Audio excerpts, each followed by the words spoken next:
but I was struck by his dauntlessness and unswerving determination. He addressed the small gatherings in his characteristic confidence and chatted with us in the same spirit. 3 years later, when I met him during the historic Lahore session of the All India Muslim League in 1940, his grand mission to convert the League into a mass organization had materialized to a large extent. This was due mainly to his singularly gifted and dynamic leadership and untiring endeavors of the ever-increasing League workers. Muslims in their large numbers were thronging the League platform everywhere. The momentous Pakistan resolution that we adopted in that session under Mr. Jinnah's leadership was an epitome of this new realization and awakening. Muslim India had discovered its long sought for goal and was poised for its voyage towards it. It was a turning point in our history, a most glorious moment for the Muslim millions. Mr. Jinnah was happy, but not ebullient. He was confident yet grim, as he always used to be. In his speech, he appealed to our minds, but did not pander to our sentiments. He was very much the same old stuff, and his subsequent public speeches revealed that the same remained his watchword: unity, faith and discipline. What an austere disciplinarian was the man in Mr. Jinnah can be appreciated from the following incident. It was the year 1946.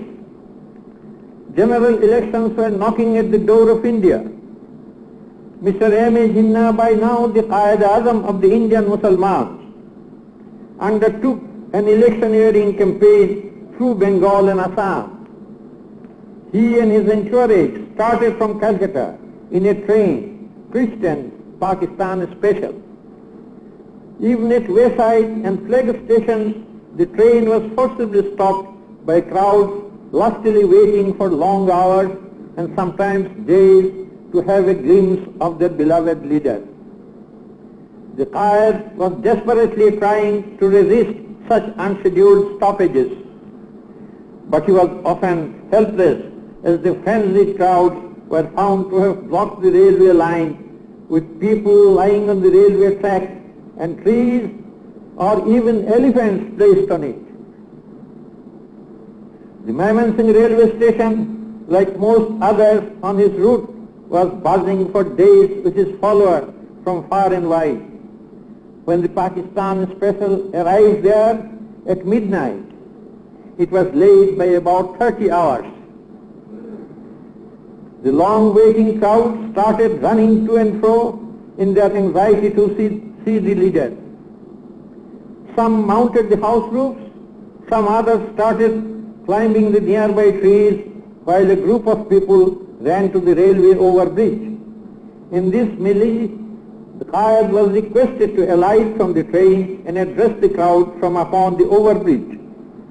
But the indisciplined conduct of the crowd annoyed him so much that he firmly refused to oblige them in spite of their sky-ending slogans till daybreak. One can understand the risk he braved for his strong sense of discipline.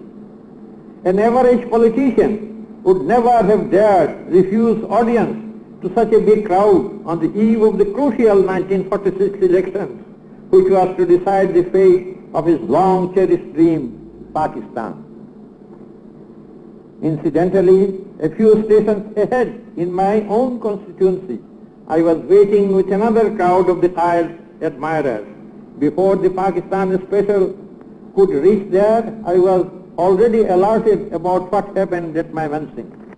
Accordingly, I kept my people exhorting to demonstrate perfect discipline when the Quaid should arrive. The train arrived. The people remained standing like a battalion of trained soldiers, intermittently chanting the slogans of Pakistan Zindabad, Muslim League Zindabad, Quaid Azam Zindabad, and so on. The Quaid came out of the train with a beaming face and spoke a few words to them. He remarked that people in this rural area were much more disciplined than those he saw at the Mymensingh town. Little did I let him know that the Mymensingh incident had served as a warning to make these rural people behave. This is how he used to impart discipline among the utterly disorganized Muslim nation. And this was, in my opinion, his secret of success in forging unity among them. Even a man of the stature of Sher-e-Bangla A.K. Fazlul Haq was not spared when he violated the discipline of the Muslim League. A humble lieutenant of that great leader, I had the honor to be with him on numerous occasions, and in various places like Calcutta, Madras, Karachi, Allahabad, Delhi, and so on. Our meeting after independence became a routine affair. There was something inexplicable in that frail, cold, and seemingly proud man which kept us almost hypnotized around him. The magnetism of his personality, his power of worded duel, which was stupendous. Indeed, his parliamentary debate at the conversation table or on the public platform, he was always a devastating contender, a terror to his adversaries, and a cynosure of all eyes. His deep appreciation of the golden principles of unity, faith, and discipline are also considered as the guiding lights of his character and the main attraction for his followers. Also important to note are his urbanity of character, sincerity of purpose, and untiring devotion to his duties. All these and many other precious traits of his character attracted people's admiration towards him. But to me he was more loved and admired and revered by the millions of Muslims. Love for the Quaid often bordered on adoration, although he scrupulously avoided appealing to people's passion. This is the one paradox which is rarely explained. The Quaid Azam, as I saw him, had an immensely compassionate heart beneath hard thrust of his austere and proud personality. It is his compassion for the distressed Muslims that plunged him into politics.